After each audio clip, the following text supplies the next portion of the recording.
itu hanya untuk Allah. Kalimatnya itu begitu ya. Jadi hanya untuk Allah, untuk menyembah Allah.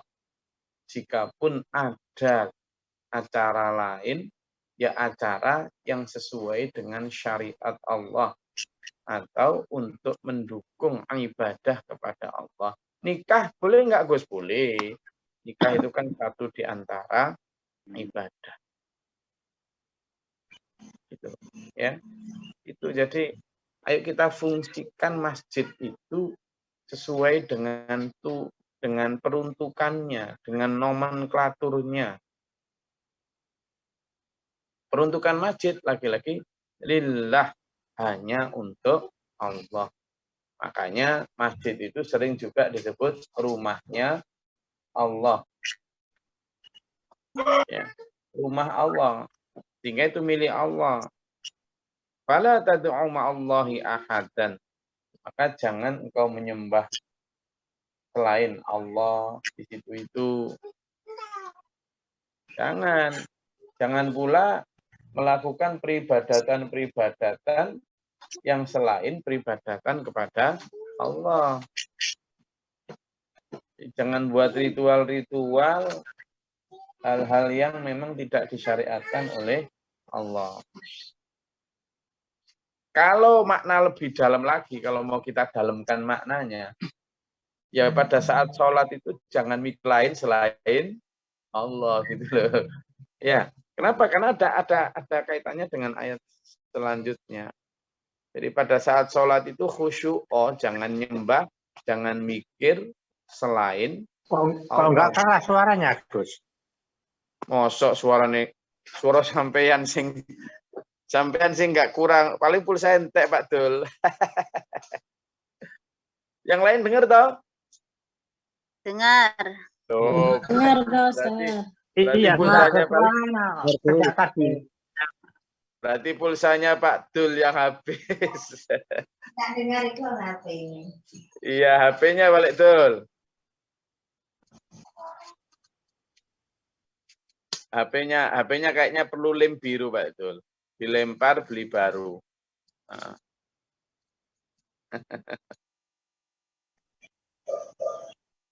Ya, jadi saya lanjutkan. Maka kalau dimaknai lebih dalam, ketika sampean dan saya ini menyembah Allah, jangan mikir lain. Kenapa? Karena ayat selanjutnya itu ya. Wa annahu lamma qama Abdullahi yad'uhu kadu yakununa alaihi libadan. Bayangkan tuh.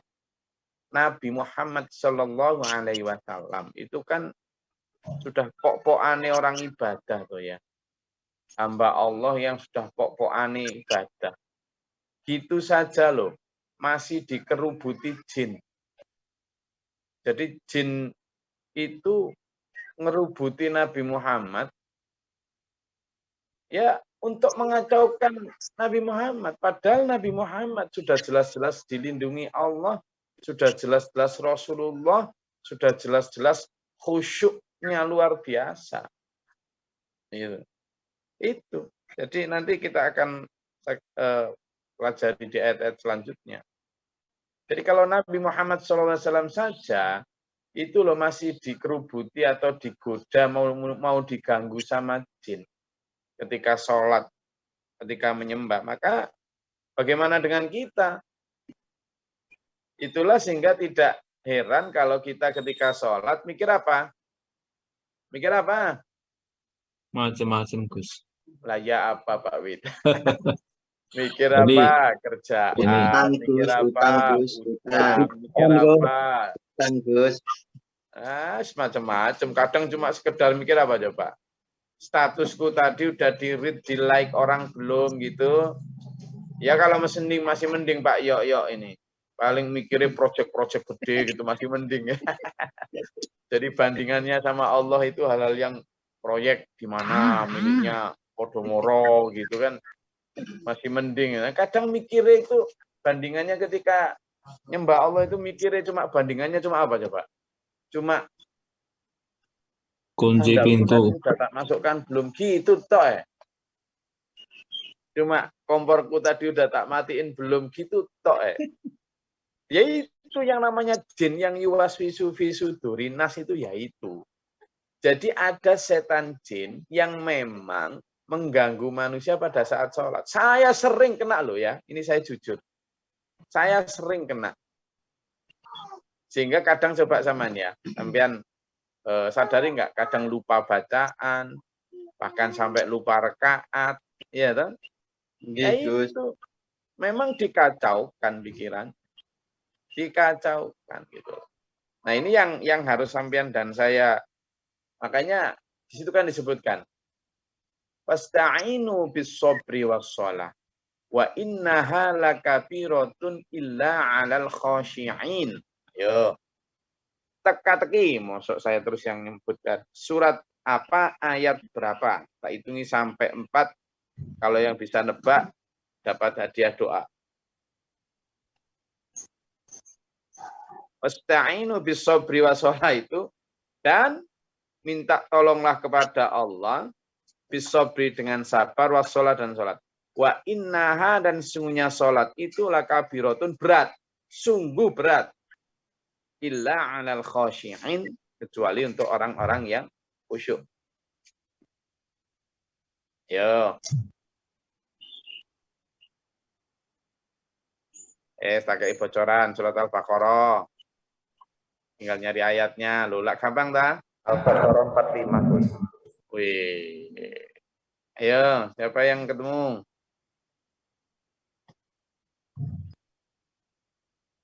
Sudah ketemu? Pak Abdullah udah denger tidak nih suaranya? Al-Baqarah 45, Gus. Pak Abdullah?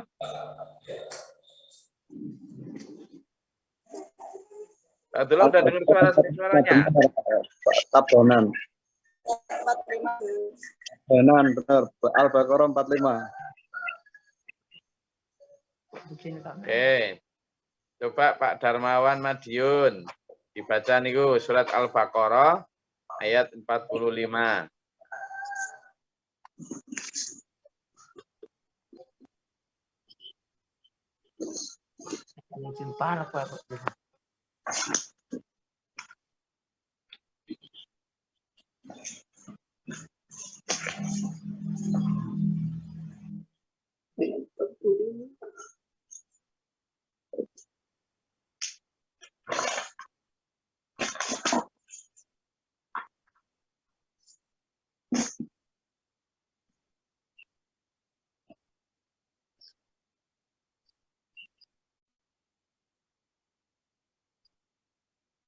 Sudah?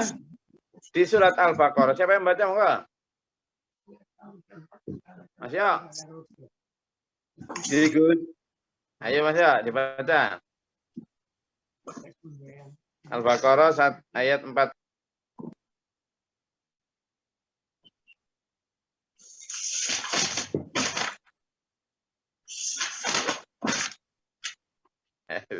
A'udzubillahi minasyaitonirrajim. Bismillahirrahmanirrahim. Dan mohonlah pertolongan kepada Allah dengan sabar dan salat. Dan salat itu sungguh berat kecuali bagi orang-orang yang khusyuk, yaitu mereka yang yakin bahwa mereka akan menemui Tuhannya dan bahwa mereka akan kembali kepadanya. Shadaqallahul adzim. Oke. Jadi di ayat itu jelas itu kalimatnya, karena memang itu menunjukkan bahwa sholat itu apa? Tidak mudah. Tidak mudah. Tidak mudah. Nah, kalau ada orang sholat, yang penting sholat. Loh, ini yang ngatakan loh Quran. Yang ngatakan Quran. Tidak mudah. Ya karena itu tadi. Pertama, kenapa sholat itu sulit? Karena kita menyembah barang gaib. Kalau saya diajarin Pak Guru Mukhtar gitu. Sholat itu berat, angel Gus. Angel. Kenapa?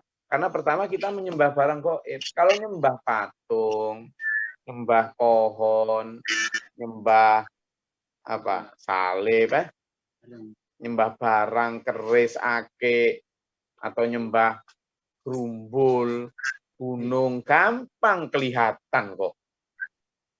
Kelihatan. Nah ini nyembah barang gaib kok. Itu pertama. Yang kedua, kita juga diganggu oleh barang gaib. namanya setan, jin.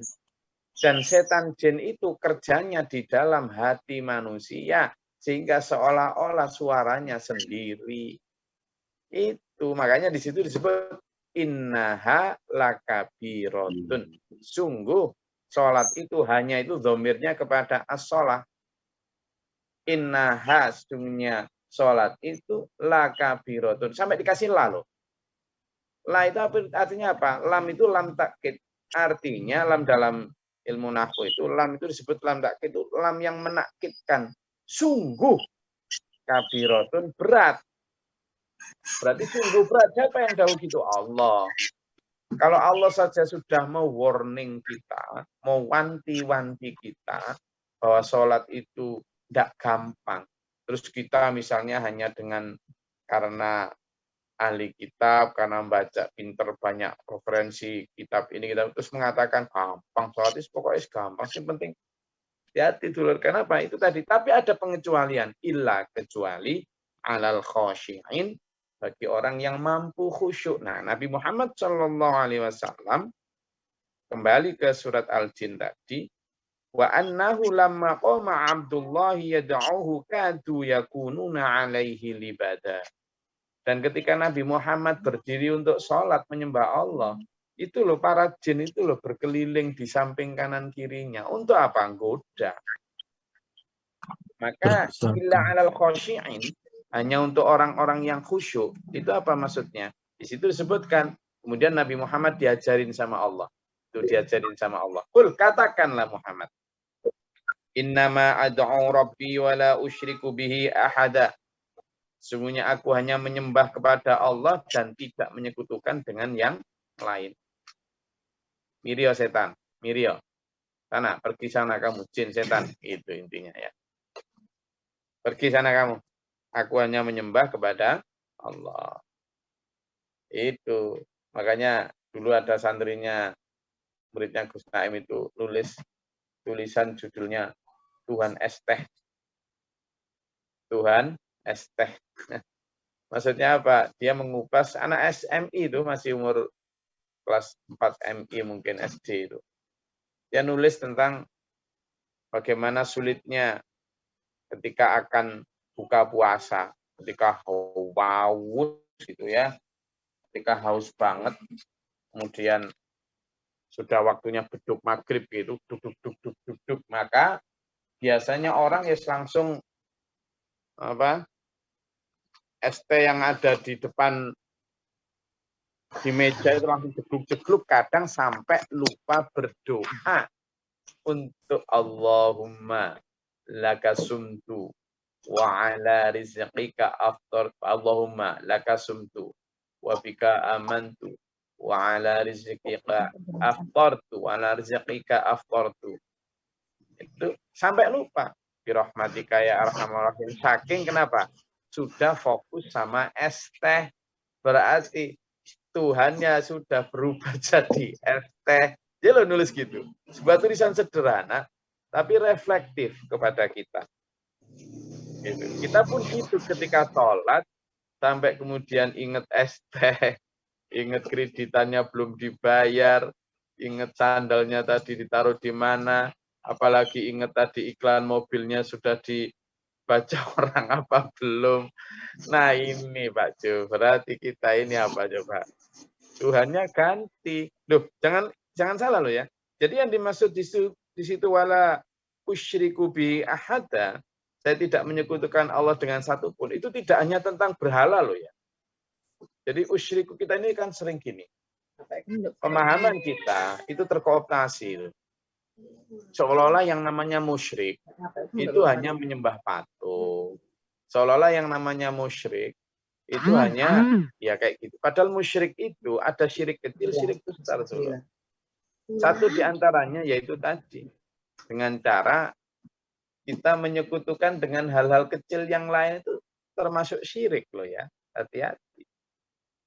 Karena itu yang makanya itu yang dijadikan setan sebagai apa? Sebagai pintu masuk. Jin juga begitu. Ketika kita sholat, diingatkan sama yang lain-lain. Makanya sholat khusyuk itu berat. Tapi kemudian diselewengkan juga sama orang. Di Surabaya itu ada kursus sholat khusyuk. Bayarnya 3,5 juta. Di kursus sholat khusyuk. Bayarnya 3,5 juta. Ini bocorannya ada kursus sholat khusyuk. Wes. Nanti Mas Yok selama-lama jualan sajadah anti neraka. Ada loh sajadah anti neraka itu 4,5 juta di Mojokerto. Jadi ada ustaz yang jualan sajadah anti neraka.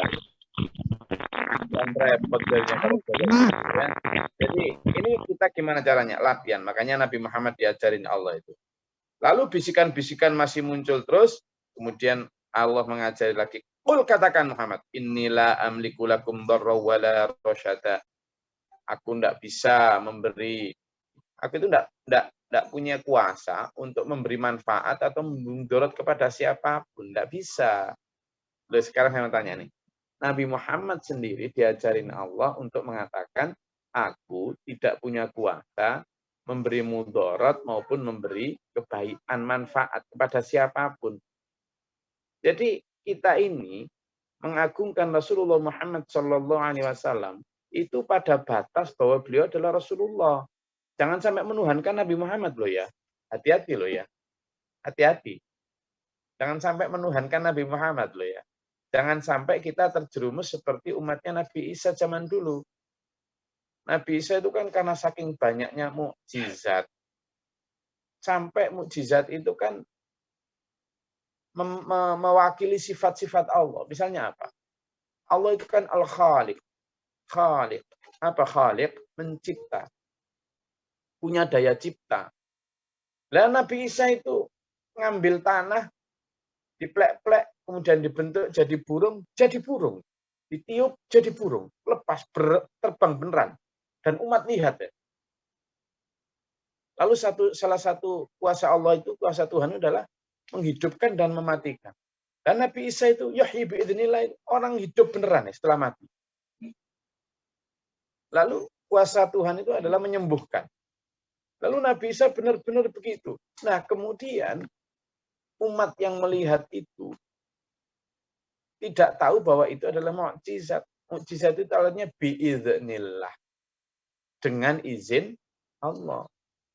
Maka mereka melihatnya, yaitu pokoknya Nabi Isa itu akhirnya sampai mereka memuja-muja, mengagungkan, kebablasan, menuhankan.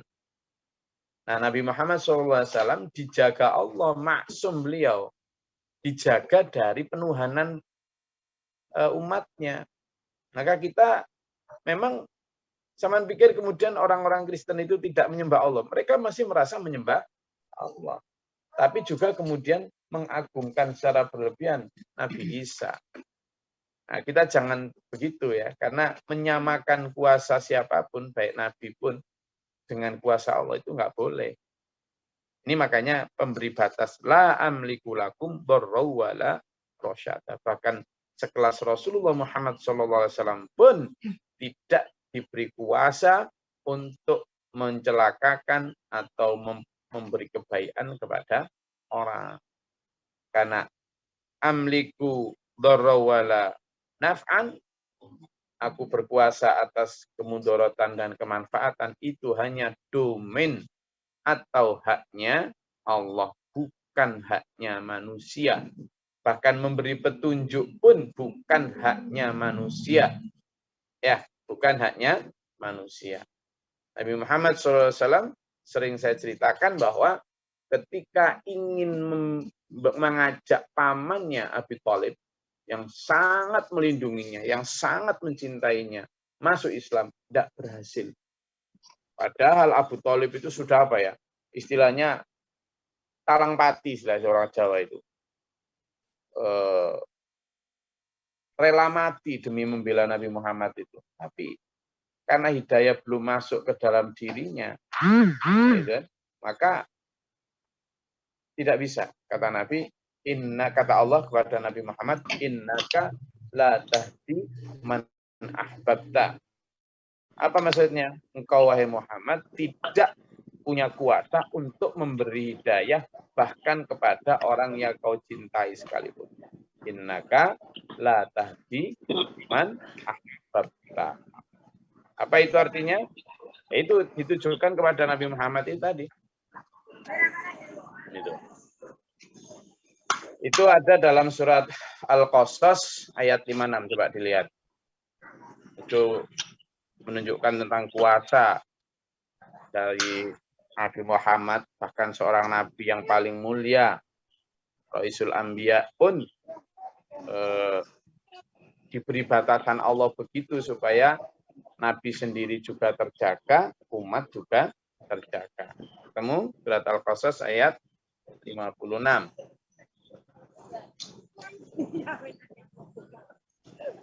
Ajar ya Ustaz.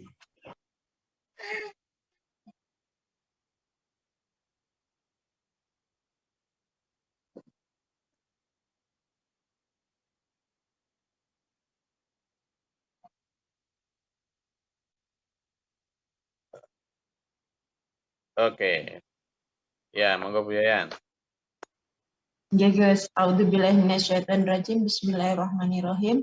Sungguh engkau Muhammad tidak dapat memberi petunjuk kepada orang yang engkau kasihi, tetapi Allah memberi petunjuk kepada orang yang Dia kehendaki, dan Dia lebih mengetahui orang-orang yang mau menerima petunjuk. Shadaqallahul adzim. Nah, yang dibaca Bu Yayan tadi jelas, itu juga memberi batasan supaya kita itu tidak terlalu mengagungkan Nabi Muhammad seperti Tuhan. Bahkan Nabi Muhammad sangat ingin. Itu asbab nuzulnya begitu tuh. Sangat mencintai Abi Thalib, tapi karena Nabi Muhammad tidak berkehendak memberi daya kepada dia, ya tidak bisa. Padahal sudah doa, sudah dakwah, sudah tidak karuan itu. Ya, gitu ya. Maka Nabi Muhammad dijaga betul oleh Allah, diselamatkan betul oleh Allah dengan begitu. Bahwa katakan Muhammad, supaya kamu tidak digoda jin itu. Nanti kan apa? Karena kadang saking tingginya derajat, itu jin itu kemudian membisikkan, wah berarti aku ini, gitu lah. Maka Nabi Muhammad menjaga itu. Muhammad katakan, inilah amliku lakum dharra wala rasyada. Tidak, aku tidak punya kuasa untuk memberi mudarat maupun memberi kebaikan, termasuk dalam hal hidayah tadi. Ya. Oke, silakan kalau ada yang mau dielaborasi, ditanyakan atau dinyatakan. Silakan.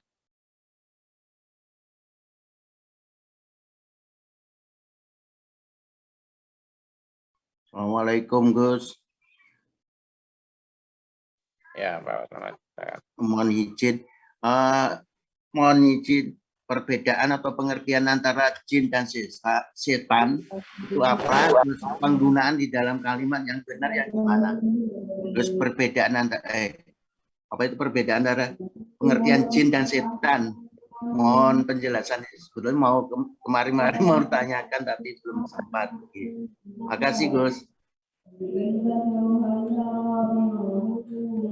Jadi sebenarnya ya nggak terlalu penting juga kita tahu perbedaannya. Podo neban hujan gitu aja. Tapi ya karena bertanya ya tak jawab lah. Jadi kalau setan itu dari kalimat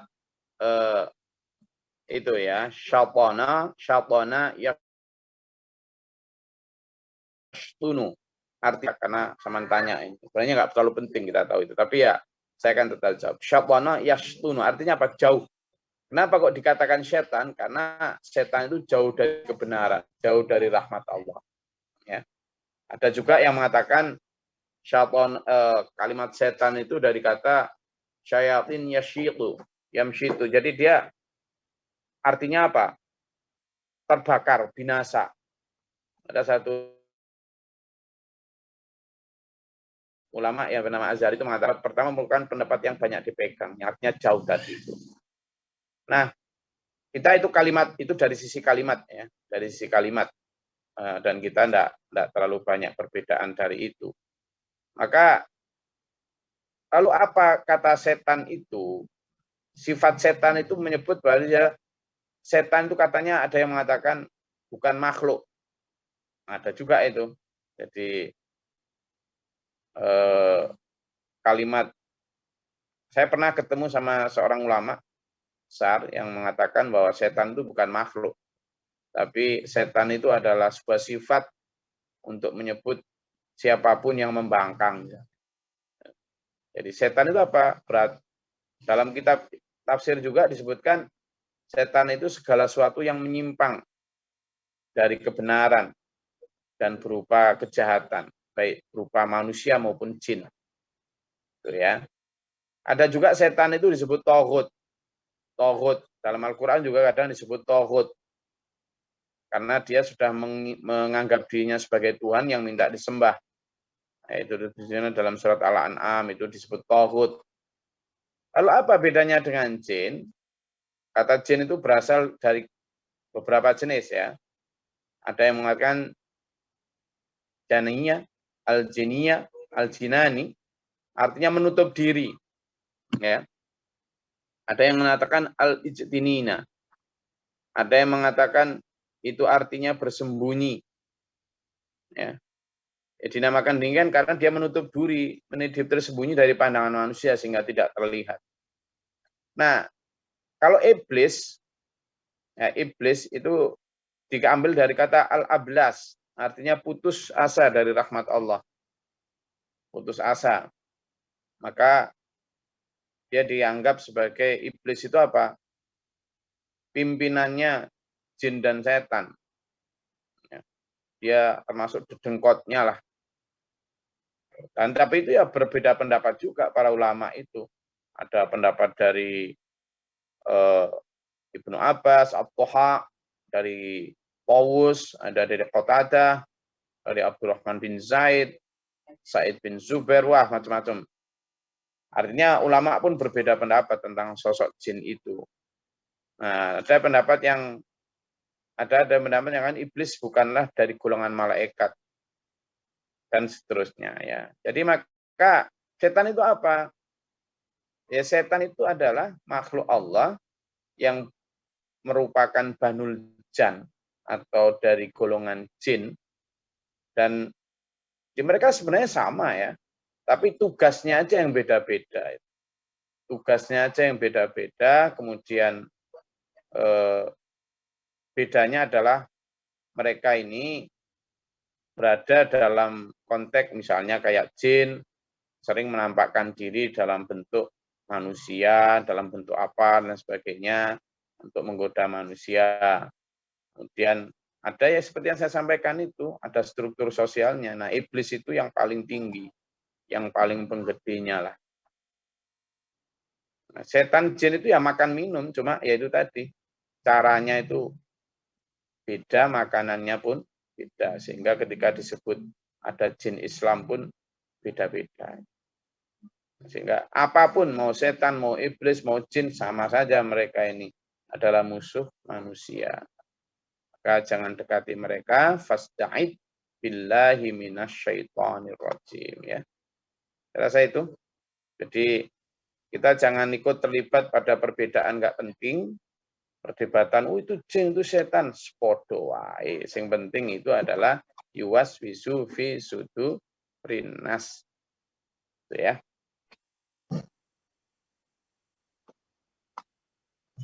Ada lagi? Terima kasih, Gus. Assalamualaikum warahmatullahi wabarakatuh. Mohon izin, Gus. Salam, Mbak Yayan. Terkait Nabi Muhammad sendiri aja tidak diberi wewenang untuk memberikan hidayah, Gus. Betul. Nah, seperti diceritakan tadi, bagaimana dengan sholawat itu, Gus? Dengan sholawat, dan salah satu adab berdoa itu kan bersholawat kepada Nabi ya. Dan itu juga diperintahkan kan dalam Al-Quran. Saya mau ambil contoh salah satu sholawat nariyah itu, Gus. Sholawat nariyah itu yang artinya itu di situ, saya ambil ininya aja lah, petikannya ya. Semoga terurai dengan berkahnya segala macam pukulan, dilepaskan dari segala kesusahan, tunaikan segala macam hajat, dan tercapai segala macam keinginan dan husnul khotimah. Dan selanjutnya. Nah, kalau dilihat dari situ kan ada semacam Nabi Muhammad itu bisa memberikan sesuatu atas hajat-hajat kita itu, Gus. Nah, sementara di sisi lain tadi disebutkan bahwa jangan sampai kita tuh berlebihan mengkultuskan Nabi, jangan sampai seperti umat Nasrani gitu. Nah, seperti di akhir surat Al-Kahfi juga kan disebutkan kul innama ana basyarum mislukum gitu, bahwa dan selanjutnya itu. Jadi maksud saya tuh sebatas apa kita bersolawat sehingga tidak melampaui batas itu, Gus. Mohon penjelasannya, Gus. Assalamualaikum warahmatullahi wabarakatuh. Waalaikumsalam warahmatullahi wabarakatuh. Jadi ini Pak Yan, nanti bisa dibuka ya Pak Yan ya, di hadis Bukhari nomor 3445. Ya, nanti di hadis Bukhari nomor 3445 nanti dicari ya. Itu Nabi Muhammad SAW bersabda ya, bersabda jelas banget kalimatnya bahwa la tudruni kama adratis nasara ibnu Maryam fa innama ana abduhu faqulu abdullahi wa rasuluhu. Ya. Kata Nabi begini, la tudruni, kalian jangan terlalu berlebih-lebihan dalam memujiku. Gitu.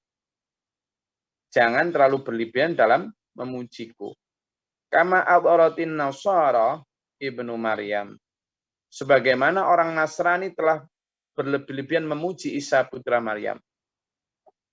Fa inna karena sesungguhnya aku abduhu, hanya hamba Allah. Faqulu, maka katakan Abdullah wa rasuluhu, aku ini Muhammad adalah hamba Allah dan rasulnya. Jelas banget tuh. Jadi la tudruni, kamu jangan terlalu berlebihan memujiku. Kama sebagaimana adharatin nasara, sebagaimana orang Nasrani memuji Isa bin Maryam. Nah, kita lihat, Nabi Isa itu kan dipuji seperti yang saya ceritakan tadi. Bisa memberikan manfaat, bisa memberikan ini, itu, dan lain sebagainya. Karena kata Nabi, fa innama ana abduhu. Karena sungguhnya aku ini hamba Allah. Yang dibaca oleh Pak Yan tadi adalah, coba, aku hanya hamba Allah. Dalam surat Al-Kahfi, ya, dibuka ya, biar kuat. Ini Sahih Bukhari, saya kuatkan dengan lebih kuat lagi, Nabi Muhammad, coba lihat di surat Al-Kahfi. Pak Yan, dibuka Pak Yan. Yang saya baca tadi. Ya, biar kita ini ya, biar kita.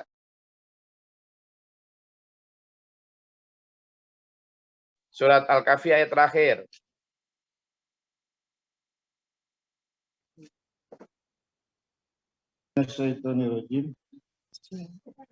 Katakanlah Muhammad, sesungguhnya aku ini hanya seorang manusia seperti kamu yang telah menerima wahyu bahwa sesungguhnya Tuhan kamu adalah Tuhan kami yang Maha Esa.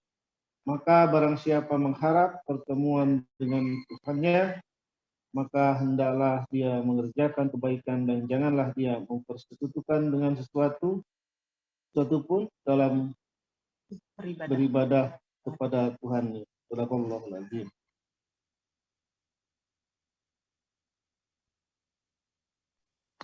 Nah, itu menunjukkan jelas ya. Ana basyarum mislukum, kata Allah, kata Nabi. Basyar itu artinya apa? Ya manusia biasa. Ana sungguhnya aku basyarun, manusia biasa. Mislukum, cuma kata Nabi, aku ini diberi wahyu oleh Allah. Gitu loh. Itu untuk membatasi kita supaya seperti surat hadis riwayat Bukhari tadi, la tudruni, kamu jangan melebih-lebihan dalam memujiku seperti anaknya Nabi umatnya Nabi Isa itu, gitu loh. Nah, sholawat apapun Pak Yayan itu yang diajarkan jelas ya, diajarkan. Kita bersolawat itu jelas ada dasarnya, ya. Kita di sholawat itu baik di Quran maupun di hadis. Ya, sholawat di dalam Al-Quran itu jelas. Ya, coba dibaca dalam Al-Quran. Perintah untuk bersolawat dalam surat apa? Surat apa? Al-Ahzab 5:6. Oh, wis berarti senang sholawat ini. Pian terus sholat. Coba dibuka. Itu dalam surat Al-Ahzab jelas. Ayat 56 itu. A'udzubillahi minasyaitonir rajim.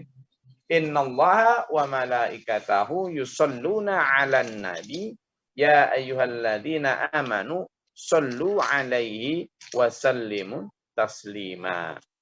Lalu dalam hadis, gimana contoh sholawat di dalam hadis? Jelas sholawat dalam hadis itu ada juga. Sholawatnya apa? Allahumma sholli ala Muhammad wa ala ali Muhammad. Ada, begitu aja. Jadi, ya Allah, berikanlah salam sholawat sejahtera keselamatan kepada Nabi Muhammad dan ahli keluarganya Nabi Muhammad. Sudah jelas. Ya, itu ada dalam hadis riwayat Muslim, hadis riwayat Bukhari, 11 itu. Kalimatnya jelas. Allahumma sholli ala Muhammad wa ala ali Muhammad kama shallaita ala Ibrahim wa ala ali Ibrahim innaka Hamidum Majid. Allahumma barik. Ya, dalam riwayat lain ada Allahumma wa barik ala Muhammad wa ala ali Muhammad kama barakta ala Ibrahim wa ala ali Ibrahim innaka Hamidum Majid. Itu dalam riwayat Bukhari maupun Muslim. Jadi sholawatnya jelas. Ya Allah, berikanlah tambahan sholawat kepada Nabi Muhammad SAW dan ahli keluarga Muhammad sebagaimana telah engkau berikan sholawat kepada Ibrahim dan keluarga Ibrahim. Sungguhnya engkau lah yang maha terpuji, maha mulia. Ya Allah, berikanlah barakah tambahan kebaikan kepada Muhammad dan ahli keluarga Muhammad sebagaimana engkau telah memberikan barakah kepada Ibrahim dan ahli keluarga Ibrahim. Sungguhnya engkau terpuji, maha mulia. Hadis riwayat Bukhari dan Muslim muttafaq alaih. Sudah. Jadi, kalaupun ada tambahan, bisa saja ya. Misalnya kita pakai Sayyidina atau apa, asalkan tidak menambahkan kuasa-kuasa. Yang itu hanyalah kuasanya Allah. Ya. Itu akhirnya apa? Melanggar larangan Rasulullah tadi. Janganlah engkau berlebihan di dalam memujiku. Janganlah engkau berlebihan di dalam mengagungkanku. Karena itu hanya Allah. Karena aku hanyalah abduhu wa rasuluhu. Kalimatnya jelas. Maka katakan bahwa aku ini adalah abduhu wa rasuluhu. Gitu Pak ya. Jadi, lalu bagaimana dengan soal? Ya, wallahu a'lam. Itu kan ciptaan manusia itu. Jadi, kalau yang Pak Yayan sebut tadi, siapa yang yang menciptakan sholawat apa tadi? itu nama orang loh ya. Jadi nama orang. Ya, itu nama orang itu. Jadi nama aslinya itu Muhammad Abdul Wahab At-Tazi Al-Maghribi atau disebut Syekh Nariyah. Syekh Nariyah. Jadi itu wallahu a'lam. Kalau kemudian bagaimana saya hanya memberikan dasar yang saya ketahui tentang bagaimana sholawat, bagaimana larangan memuja berlebihan, ya itu. Oke. Gus, boleh nanya Gus? Silakan. Kaitan dengan tasyahud awal dalam sholat itu apakah sampai innaka Hamidum Majid atau bagaimana, atau dipenggal di tengah? Biasanya dulu-dulu ketika saya masih kecil gitu ya, guru itu hanya mengucapkan saat Allahumma sholli ala Muhammad wa ala ali Muhammad terus berdiri gitu. Jadi tidak lanjut ke berikut. Oke. Kita bahas besok ya karena waktunya habis ini. Oke. Karena waktunya habis, kita bahas besok supaya selalu ada curiosity. Ya. Terima kasih. Semoga Allah merahmati meridai kita, menuntun kita, selalu membimbing kita dan minta perlindungan kepada Allah selalu ya. La amliku kata Nabi, saya tidak punya kuasa apa-apa, apalagi saya dan sampean ya. Mari kita memuja Allah, minta kepada Allah perlindungan, bimbingan, tuntunan. Semoga Allah merahmati meridai kita, menuntut kita, menjaga kita, mengampuni dosa-dosa kita dalam siratal mustaqim. Amin. Allahumma shalli wa sallim wa barik ala sayyidina Muhammad. Allahumma fir lil mu'minina wal mu'minat wal muslimin. Allahumma atina fi man hadayta wa afina fi man afayta wa lana fi man tawallayta wa barik lana fi ma atayta wa qina syarra ma qadayta. Assalamualaikum warahmatullahi wabarakatuh. Allahumma daf'ana al-bala wal waba wa hasina min Rabbana wa la taj'alna fil qawmi dhalimin wa marha. Wa ana man fakir bina ma syahidin rabbana la tuzigh qulubana ba'da idh hadaytana. Rabbi a'udzu bika min hamazati syaitan wa a'udzu bika rabbi atas. Rabbana atina fid dunya hasanah wa fil akhirati hasanah.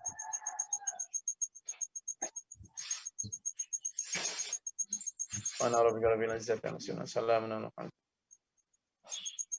Assalamualaikum warahmatullahi wabarakatuh. Waalaikumsalam warahmatullahi wabarakatuh. Thank you, Gus.